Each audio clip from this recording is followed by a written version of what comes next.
ma'am. Well, welcome everyone. My name is Christine Napo, and I am with Cook County's Bureau of Economic Development. I represent one of our AMC manufacturing communities here in the Chicago region, first as an IMCP for our strength in metals manufacturing, and most recently as a DMC for our strength in casting and forging. This is our weekly AMC national call for manufacturing communities across the country, so welcome all of you.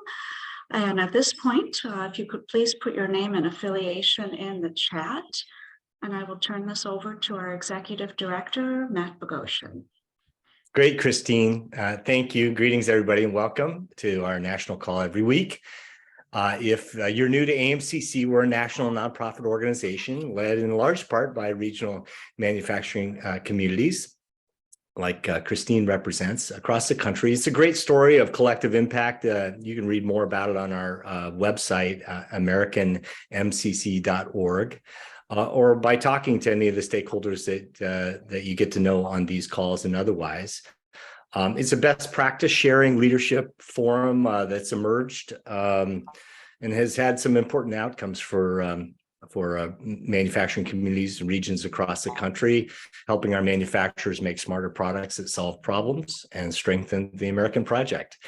So thanks to a partnership with EDA, we now can expand our work. We're now the National Manufacturing Community of Practice, and working hard on several fronts. As Christine said, these are calls that we have every week in two flavors. One is a round robin discussion around an important topic, like we did last week. We were talking about application requirements for federal funding programs that make the most sense for strengthening regional manufacturing ecosystems. On other Mondays, like today, we have a presentation from a region or from a BFF. BFFs are best friends forever to regional manufacturing community leaders, folks from nonprofit organizations or agencies or whatever, trying to help strengthen the American manufacturing sector. So this is one of those presentation days. But before I introduce our speaker, which we're excited to have, a new BFF, Melissa Roberts Chapman from the Federation of American Scientists, I want to highlight a few things from one of our other communications each week, which is an AMCC update newsletter that usually goes out every Friday, thanks in part to our operations director, David Van Sicklen. I don't want to take up too much time because we have a lot of information in those AMCC updates. And if you don't get that update every week, if you just email David, he can make sure you're on the list. I think you can also get on it from our website. But there was a tidbit in there from Deloitte. It was, we put some research in there occasionally, and this was a pretty on-point article that we put in our AMCC update. And David, if you could drop that into chat. If you haven't read this already, I recommend that you do read it. It really gets at, a lot of the recent activities that all of you have had to help in creating these federal initiatives. But it underscores the importance about execution now, about how we, take these interventions and make the most of them. And that's so much of what our work is, working together. Which is a nice segue to our speaker today, Melissa Roberts Chapman. She's the Director of Regional Entrepreneurship at the Federation of American Scientists, and Melissa's had a long history of working in policy, entrepreneurship, innovation, economic development throughout her career as an ecosystem builder. An entrepreneur, a proud native of Kansas City. So, Melissa, welcome to our AMCC Monday call, and I'll turn it over to you. Well, thanks, Matt and David. It's been a pleasure working with you so far. I'm here with my colleague, Ryan Buscaglia today, who's been joining your calls. And I'm really pleased to be with such an important group of leaders that's really working together to advance a critical technology area for our country. And so what I'm hoping that I can do in the presentation today is share a little bit about the Federation of American Scientists, to talk a little bit about our view of entrepreneurial ecosystems and a framework that we're working with that we think can help folks understand a little bit more cleanly what entrepreneurial ecosystems are and how to engage. And then finally, to talk a little bit about what we think are some of the biggest challenges and get your perspective as well. So full disclosure, this is something that is going to be an interactive presentation. You have been warned. But I hope that y'all can kind of play along where that makes sense. So first, just a couple of words about me. First, my pronouns are she, her. I started my career in political campaigns. I later started my own business and grew that business to the point where I started getting involved in my entrepreneurial ecosystem, which is in Kansas City. And that's where I still live today. I work remotely for FAS. And so I get to the pleasure of kind of living between the middle of the country and the East Coast. But as I got more involved in my community, I became what's called an ecosystem builder, and we'll talk more about that today. After a few years of running entrepreneur support programs and working to engage my community in entrepreneurship, I joined the Kauffman Foundation, where I led our Heartland strategy, which focused on building vibrant entrepreneurial ecosystems in the middle of the country. And then about a year ago, I joined FAS. And so I am really fortunate to have spent a dozen years working in this field and have some great opportunities to study ecosystems on the ground. Also got some great opportunities to study those academically at MIT Sloan, where I graduated from the executive MBA program last year. And I'm a current participant in the Regional Entrepreneurship Acceleration Program, REAP, Team KC. So that brings me to KC, which you'll see behind me always, but it's where I grew up. It's the place that I love. It is the place I chose to return after spending 10 years on the East Coast in my youth. But the examples that I use when I talk about ecosystem building are really pulled from my personal experiences working in Kansas City and working with other ecosystem builders across the middle of the country. So that's what we're going to talk a little bit more about today. Whoops. Okay. So I wanted to first familiarize all of you with the Federation of American Scientists. Our mission is really to build a world where the best science, technology, ideas, and talent are being deployed to solve the greatest challenges of our time.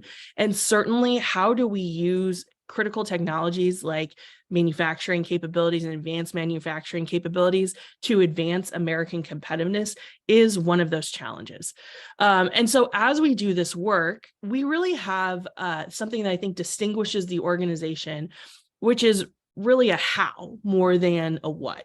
And we kind of live according to the Policy Entrepreneurs Manifesto at FAS. And this really focuses on doing the legwork, working with communities, and working with policymakers to really deeply understand the problems that we're trying to solve, and then jumping in and trying to make connections to make those problems a little bit easier to tackle over time. So I just wanted to kind of give you a sample of that. But the point of our call today is we want to share some insights on what it means to build inclusive innovation ecosystems. We want to share some ideas about where do we think this field is going. And then we also want to look forward and think about how can we work together and how can we support all of you in communities across the country as you go about building your own innovation ecosystems. So first off, we really think at FAS, the innovation ecosystems are fundamentally groups of people. And I think for all of you who are on the ground, this might resonate with your experience. Innovation ecosystems are groups of stakeholders working together, aligned around a shared goal. And that fundamentally is the underlying assumption of innovation ecosystems. Now, those people really fall into the categories of different stakeholder groups. And so first and foremost, the stakeholders include entrepreneurs. That's fundamentally what we're trying to advance, entrepreneurship, as we build innovation ecosystems. But there's also government actors that are really important, and that can be at every level. There are corporations, and when I say corporations, I kind of mean more established businesses. So those might be very, very large businesses like Fortune 50s, or they might be established manufacturing firms in your community. There's also the workforce system. So not just, of course, your workforce partnership and workforce programs, but also things like your K-12 education system, I think, are all contributors to workforce. There's capital, and that can include equity capital like venture capitalists or debt capital like banks. And then, of course, there are research institutions like universities, federal labs, FFRDCs, and those are the places where the new intellectual property that entrepreneurs can commercialize is developed. And so all of that together is really how we understand an ecosystem. This is adapted from a model developed by Fiona Murray and Phil Budden at MIT. The only difference is that they consider universities to be one core stakeholder, in my view, and I know there are probably many of you that work for universities on this call. Universities are such big organizations with such far-reaching missions that a lot of times in an innovation ecosystem, they manifest as two different organizations. There are organizations that come to the table with the research capabilities in mind. There are organizations that come to the table with the workforce capabilities in mind. So in my view, those really are two different organizations and two different systems. And then the second piece of this framework that I think is important is that, innovation ecosystems don't include everything that this stakeholder group does. So all entrepreneurship policy is not necessarily in support of innovation ecosystems, just like everything a corporation does may or may not have anything to do with innovation ecosystems. So this is really about the disciplines where these different stakeholders touch and not everything that they do. And those connection points, that connective tissue between the different stakeholders in an ecosystem, this is really where programs and policies happen. So as an example, the connection point between research stakeholders and entrepreneurs is really the process of licensing IP to create a new business, the tech transfer capability. That's an example of a connection point. And you can kind of trace around this diagram and think about what are the different kinds of connection points or policies or programs that you might think about in your own community to assess, hey, is this something where we have a lot of, or is this an area where we struggle and there might be an opportunity either for a policy change or for a better programmatic capability on a local level? And then this next piece is a little bit more complex. I'm gonna ask you to stay with me in the theoretical realm for 1 second. So really, we've talked about how innovation ecosystems are groups of people. And those people represent different stakeholder groups. Well, here's the reality, and you know this working on the ground. These stakeholder groups are really systems in themselves. So innovation ecosystems are complex systems because they're systems of systems. That makes it really difficult to manage them. They are unpredictable because complex systems self-organize. They are, in the academic words, robust to intervention. So what that means is that you can try and tweak something in a complex system, but there's a much greater likelihood that the rest of the system will adjust to keep the status quo than that one tweaking intervention will be successful. And they are really something that you have to approach with systems change in mind. So if you want to change the state of a complex system, you have to be looking for levers that cause that system to work fundamentally differently. And then I think it's also easy to see when you think of each of these kind of little letters on a stakeholder diagram as the real people in your community, that when you talk about building inclusive innovation ecosystems, that inclusion really is about what groups are included in that subsystem. So yeah, you could build absolutely an entrepreneurial ecosystem where the workforce folks around the table include people who run your universities and people who run workforce training programs. But to make your innovation ecosystem more inclusive and to help it have a more a more inclusive and equitable impact, you might think about including your workforce board. You might think about including other stakeholders in a workforce system, like people who don't have jobs. And so I think that if you kind of use this systems on systems approach, this complex systems approach to think about your innovation ecosystems, that is how you can be most effective in building a more inclusive group of people around the table that is relevant and engaged in your work.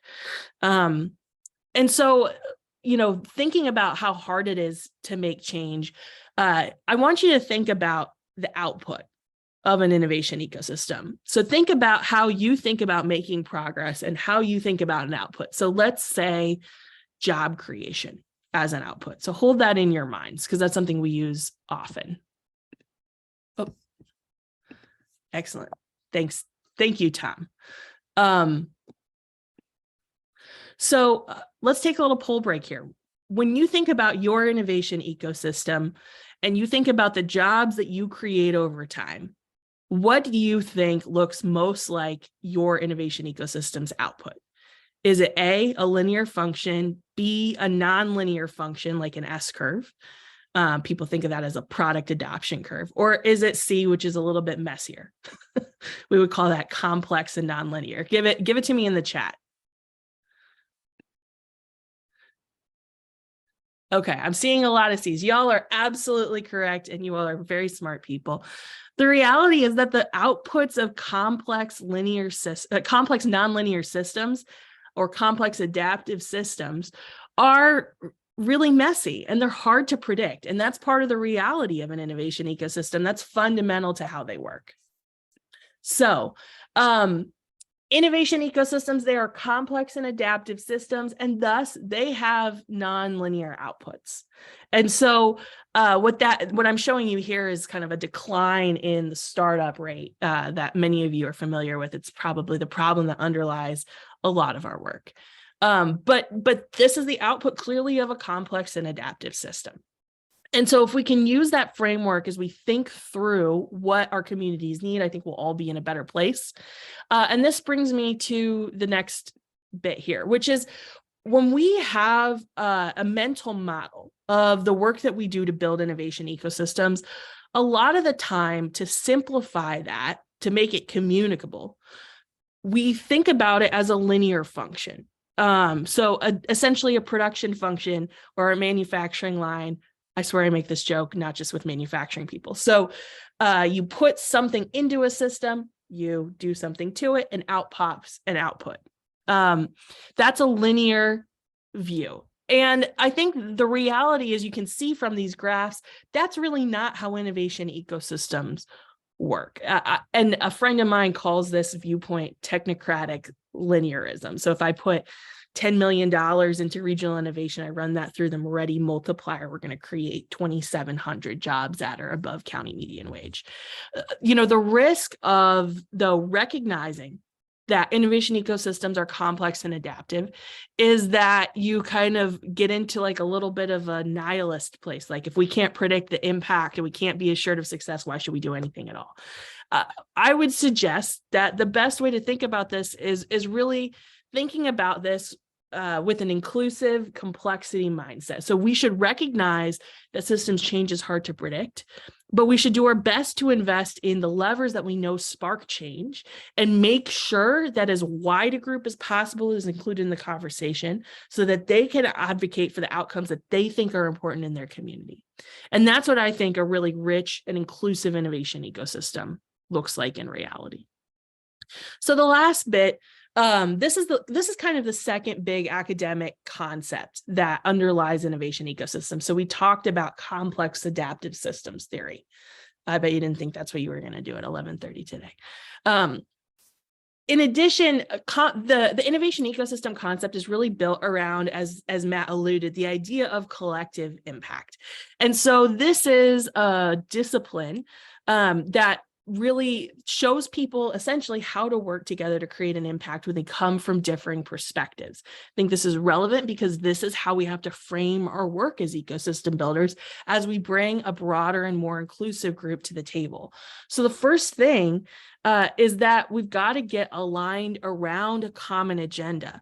So what makes this process inclusive and what drives equitable outcomes? It's not the model, it's not the process, it's the people around the table and their sense of alignment with this agenda. So a common failure mode that I see a lot in innovation ecosystems is that, they say, hey, we're investing a lot of time in communicating with community organizations about what we're doing. And so we're being inclusive. I don't think that is enough anymore. I think it's not about telling people what you decided to do. But if you start behind closed doors, there's going to be perspectives that are missing from your fundamental common agenda. And so that sense that people have got to be involved in the formative stages, they've got to agree to that common agenda to build a platform for a more inclusive ecosystem. I think that's something that we're still working on across the field. So with that, I want to talk a little bit about some of the challenges that are in front of us. Oh yeah, and somebody references Peter Senge in the chat, which is fabulous. The challenges from really the Fed side, the federal government side, are that Congress has authorized, $80 billion in spending on place-based innovation projects. So how do I get this right? How do I, as the manager of a federal innovation program, take this once-in-a-lifetime opportunity in this field that I care about and make investments that fundamentally improve our national competitiveness? Because that is the reason that we're doing this. The second piece from the community side, I think that maybe the place that you all are in is all these new federal programs are being announced every single day. And they assume that we have a good plan, right? But if our existing plan hasn't been competitive, what do we do? If we haven't won yet, what do we do? What if we don't really have a plan? We're just kind of making it up. What if we don't know how to create a plan? Those are some of the real challenges that I think people are facing on the ground. We're starting to see a group of cities that has emerged that I hope you'll forgive my salty language, has their shit together. And then there's another group of cities, and unfortunately I would put Kansas City in this group, that is still figuring out what cluster they want to build and coming up with a real tight plan that they can pitch to the federal government. And so if what we want to do is create another 10 hubs across the country, I think we're well on our way. If what we want to do is fundamentally transform opportunity and innovation across the whole country, I think we've got to really seriously invest in some planning capabilities. So there are opportunities here. Funders, like the federal government, need a framework to inform their diligence and their evaluation of whether these programs are working or not. Congress and politicians need to improve their understanding of ecosystem building practices. The field of ecosystem building, all of you, we need to develop new tools and new research translation methods so that we can kind of understand better what best practices are. And then finally, communities, they need practical information and good insight fast. And so I think that this stakeholder model can be a tool to help solve these problems, to help realize these opportunities. But I want to recognize that this work is hard, that it's hard because this is not linear work, despite how much we simplify it. And linear interventions, that single tweak, they don't have an impact in complex adaptive systems. And so research, just thinking more and more about how innovation ecosystems work, that's not really going to change anything alone. But programs and just running more programs on the ground without thinking at a systems level about what are we learning here? What can other communities do inspired by our work? That alone, so just the programs doesn't do anything without that systems level mindset behind them. And then the last thing that makes this difficult is that, communities choose a cluster once every 20 or 30 years. And usually those at their best are long-lasting community efforts to build specialized capabilities. So it's really hard to find experts in selecting a cluster because we don't do it that often. So I would really love to hear from you all now, kind of with that viewpoint out there. What other challenges do you see? Who's not at the table? What are examples that you're seeing from around the country of novel ecosystem building approaches? And how are communities that haven't yet been competitive kind of handling this process? I'm going to stop here. I would love to hear from you. Matt, I'll jump in there. This is Tulinda Larson from Utah. Please. And that 80 billion is daunting. And it seems like they're all coming out with their FFOs in the next 3 weeks is basically what I'm seeing. So it's really challenging our communities to be able to respond because of the multiple opportunities being presented simultaneously. Yeah, quite right. Quite right. Any other thoughts? Yeah, this is Mike Aller. A couple of things. One is, I've seen some work on how to try to, structure conversations around this. There's a whole systematic thing called strategic doing we can get into. There's some other things there that I think maybe we can get, could be helpful for folks in figuring out how to get about doing a conversation like this. But there are just myriad of issues. First of all, is just in many of these communities, I think just the awareness that the opportunity is there is not even fully here yet, even though the opportunities, as Tulinda's talking about, are on our doorstep. And that's one of the challenges I think those of us who are aware are trying to, be able to figure out how do we engage effectively while also responding to those things that are out there on the timelines that they're determining for us. So Amazing. Hi, my name is David Robinson with Manufacturing Renaissance in Chicago, and I'm new to the group. My boss Dan Swinney said, "Dave, you ought to be in this discussion." So here I am. And one of the things that I do a lot of outreach and a lot of assisting communities that have never really been in this space to get familiar with it, and then hopefully get something from that process.